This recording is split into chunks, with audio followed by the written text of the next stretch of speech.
नमस्कार मित्रों, हर हर महादेव। स्वागत है आपका अपने चैनल कहानी मेरी जुबानी में। कहते हैं होनी को कोई टाल नहीं सकता और अनहोनी कभी भी कहीं भी किसी के भी साथ हो सकती है। ऐसा ही कुछ लेकर आए हैं आज की इस कहानी में। आइए बढ़ते हैं कहानी की ओर। बारिश की थपथपाहट के बीच सन्नाटे में डूबा हुआ रेलवे स्टेशन मानो एक भयानक खामोशी लिए खड़ा था। रात गहरा चुकी थी, आखिरी ट्रेन भी छूट चुकी थी और हर्ष अकेला प्लेटफॉर्म पर खड़ा था। हर्ष को उस रात देहरादून पहुंचना था, अगर बस हड़ताल की वजह से छूट गई। मजबूरन उसे आखिरी ट्रेन का इंतजार करना पड़ा, जो कि दुर्भाग्यवश रद्द हो गई। अब उसके पास सुबह तक इंतजार करने के अलावा कोई विकल्प नहीं था। वह एक बेंच पर बैठा अकेलेपन और बेचैनी से घिरा हुआ, तभी स्टेशन की पुरानी घड़ी ने 12 बजाते हुए घंटा दिया। घंटे की गूंज के साथ ही स्टेशन की लाइट अचानक चली गई। चारों तरफ घना अंधेरा छा गया।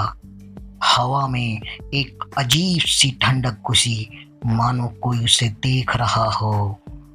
अचानक दूर से आते हुए सफेद साड़ी पहने एक महिला की मूर्ति दिखाई दी।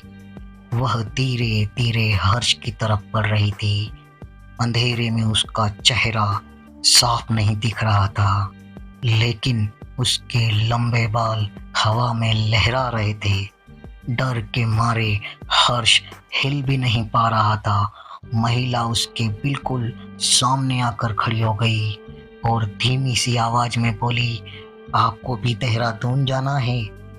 हर्ष की आवाज फंसी हुई, वह कोई जवाब नहीं दे पाया। महिला फिर बोली, चलिए मेरी ट्रेन अभी आने वाली है, हम साथ चलते हैं।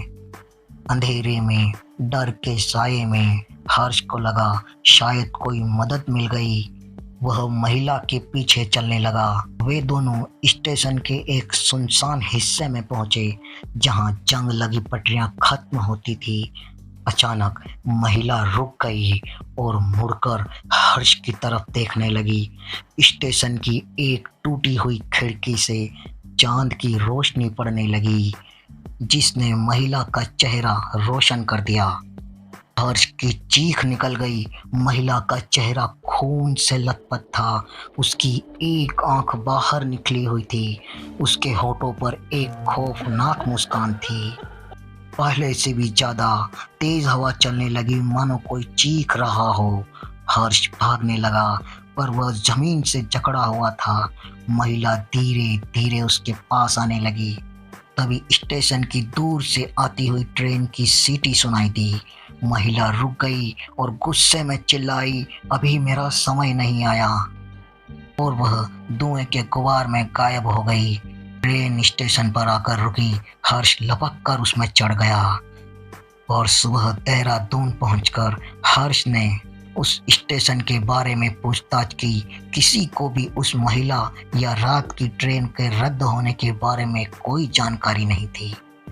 हर्ष को सिर्फ इतना याद रहा कि रात की आखिरी ट्रेन का इंतजार करना उसके लिए एक भयानक खौफनाक अनुभव था। आज की कहानी में बस इतना ही। मित्रों, कहानी अगर आपको पसंद आई हो तो वीडियो को लाइक, शेयर, कमेंट जरूर कर दें। मैं मिलूंगा आपसे फिर किसी नई कहानी के साथ। तब तक के लिए हर हर महादेव।